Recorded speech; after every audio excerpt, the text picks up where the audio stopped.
Hey, I am Sonya Ward from Harmony Success Solutions, and I'm having these discussions, and these discussions will all be titled under Manning Your Garden. And that simply means taking care of the groundwork in your life, making sure that your foundation is together so that anything that springs from the foundation um, will return more joy, more peace, more happiness, more fulfillment, more success, more health, more strength, stronger bonds, greater relationships, better commitments.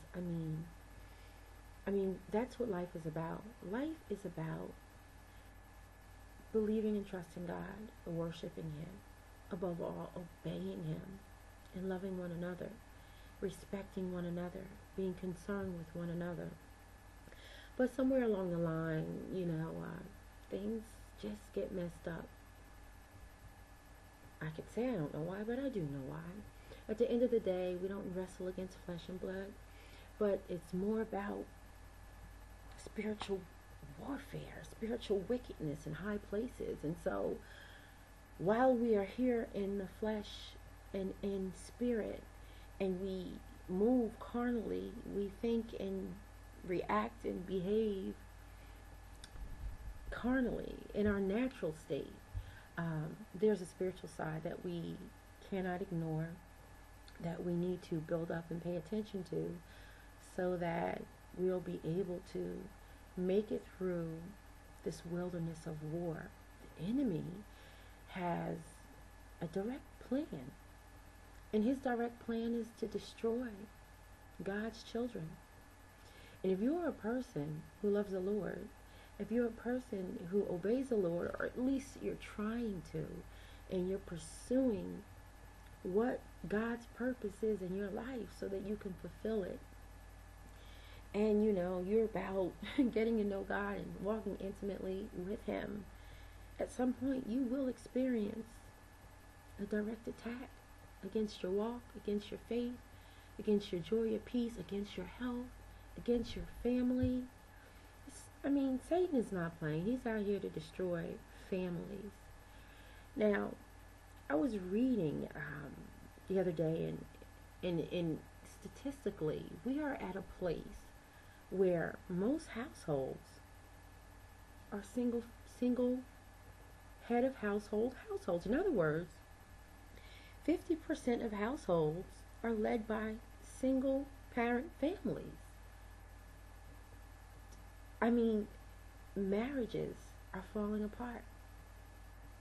And we have to understand that the enemy, if he wants to destroy the world, all he's got to do is rip man and woman apart.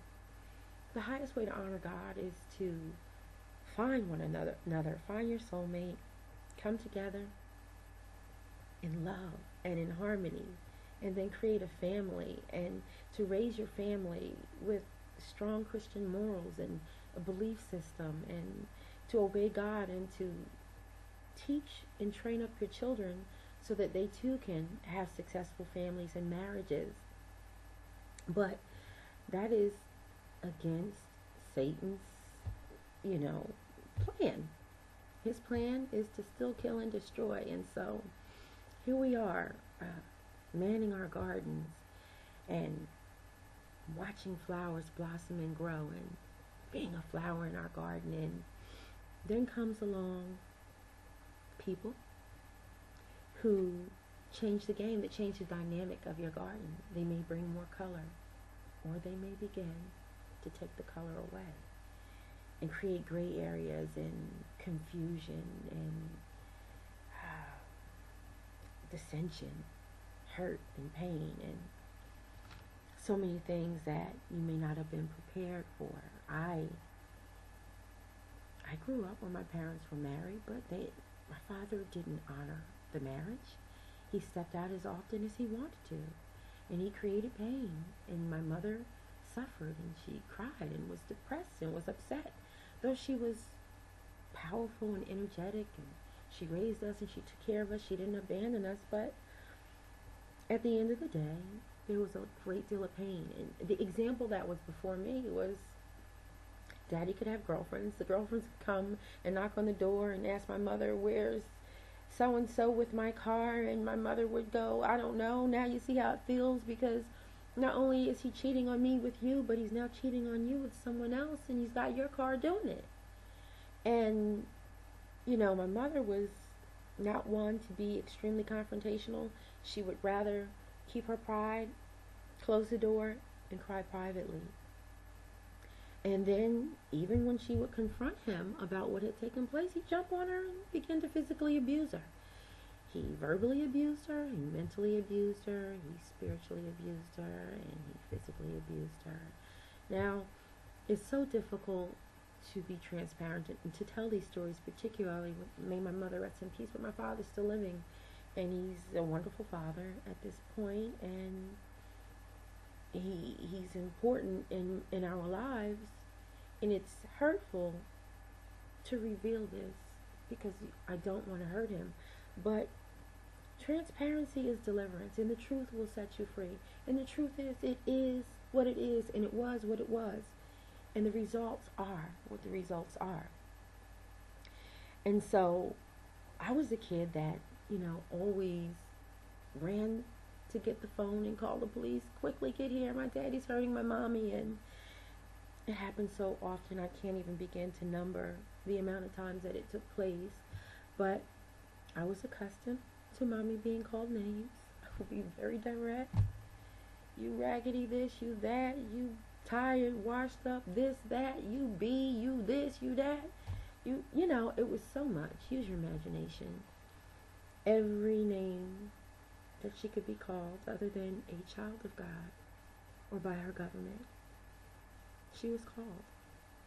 And I was used to it. And she was a wonderful mother. But eventually she got the strength to leave. And I talk about this in my book. It is entitled Fear Is Not My Boss. And I celebrate her in the hour that she decided to leave. It was painful.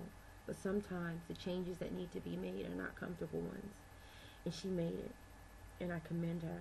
May her soul rest in peace, but I commend her for that strength because she loved that man. For 17 years, they were married, and she loved him. And she hoped for change and a difference. Now, as a child, you don't know the ins and outs of every story or situation, but I do know that no matter what it was, she did not deserve to be treated the way she was treated. She wasn't a woman that was worldly running around with this man, and that she was a homemaker, and she was kind, and because of the abuse, she became bitter. I directly know this. I mean, after they separated, I became her target. I was the middle of 5 children. They had 4 together.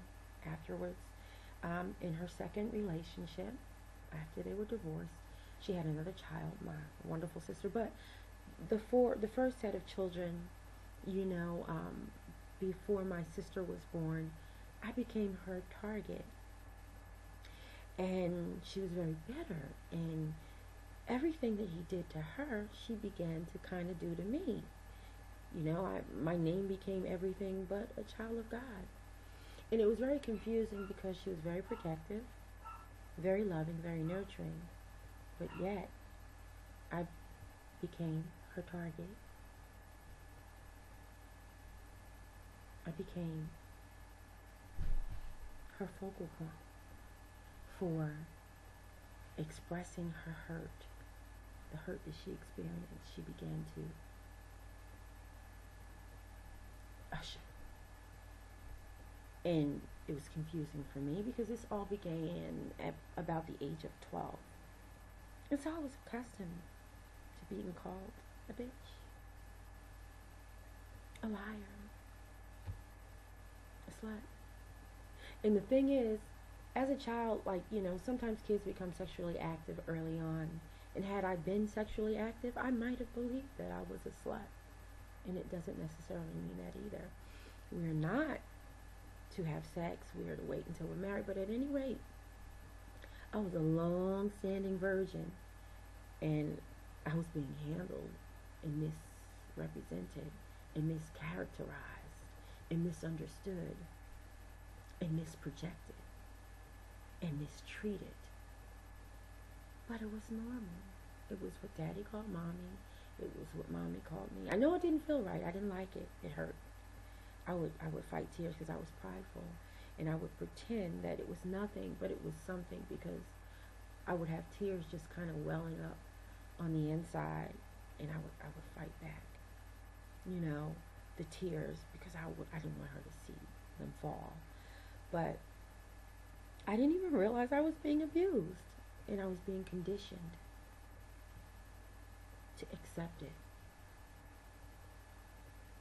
So when I went to college, I wound up dealing with a guy, and he called me that name, and I accepted it. I thought, it's no big deal. It's just a name. Big deal. He doesn't mean it. He'll be right back to normal behavior. No big deal. And like, if in high school, I remember if you called the girl that name, if someone said, you know, that was like fighting words. You would, what did you call me? But someone could say it to me, and I just was like, you gotta come better than that. It didn't touch me, but it did touch me, because it conditioned me, and it prepared me for accepting things that I should not accept, if you know what I mean. And it's so sad, because you got to be careful the way you condition the people that you love, because you prepare them for nonsense. And so, you know, I went through a situation like that, and I got myself into this situation where I was regularly called everything but a child of God. And, you know, I said to myself, well,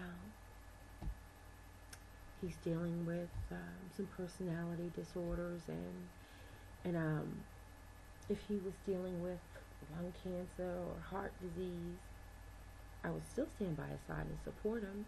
And so just because the disease is in his mind, should that mean that I should leave him and abandon him? I need to be with him through this. And no, I was conditioned to accept nonsense. And it's taken all of this time and all of these years for me to say, nah, no more. And you know what feels good and what's right and what's not right. You know, I don't talk to my children that way. I don't call them names.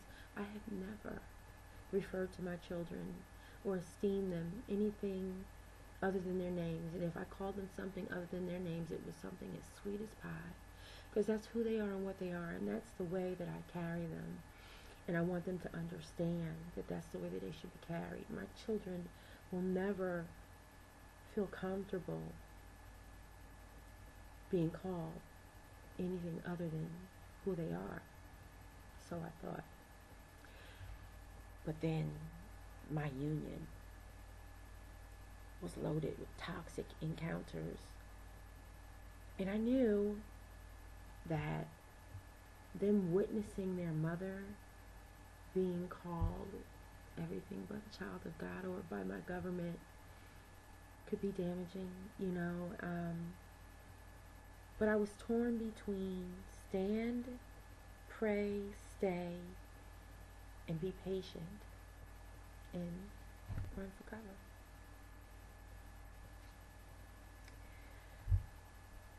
It's taken so much, but I am very clear that it's not acceptable, it's intolerable, and not another day. I want you to know that no one should abuse you, your environment, your peace, your lifestyle, your walk, ever. It's not acceptable. It's not right. And no matter what they're dealing with, it is not your job to correct them. And you can't correct them, and you won't correct them. When people act more like the devil than they do like Christ, be clear that they've chosen a side. We have choices and decisions in life. We choose to be who we are. We choose to behave how we behave. We choose to express how we express. I can very easily scream, rant, yell, rave, and cuss folks out. But that is not who I'd like to be, who I want to be, or who I'm going to be. Back to my story. Someone was staying here, and we had something that caused us to yell at each other, and I was explosive. Everything that I said, I feel, was well deserved. But when you say things in retaliation, even if the person's abusing you, you are out of line, you're out of character, you're out of pocket, and you're out of the will of God. Vengeance belongs to God, and if you stay in Him, He will take care of you and everything around you. And so I had to look at myself and go, wait a second, you're unraveling here. And you know what?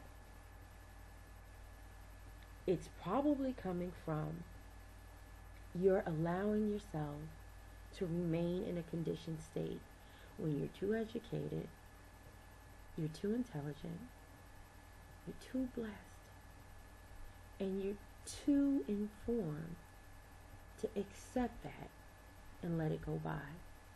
But when you know what you know and you accept what you accept, you become out of pocket and out of character. And if you find that you are becoming out of pocket and out of character, then you know that it's gone too far. So save yourself by saying no more. Because the longer you stay in a stressful and toxic situation, the further away from self you become. You will lose yourself. You will lose yourself. And that's a hard place to be. Life is short. And with your time and your energy, you should be moving forward, not backward. So I share this with you in hopes that it will be helpful to you. It certainly is helping me to be transparent, because I believe that transparency is deliverance. And at this time, I just want to say that there ain't no future in front of you. Get the help that you need. I know for sure that if you take one step, God will meet you and take care of you. Thanks for listening again. I'm Sonya Ward. Be blessed.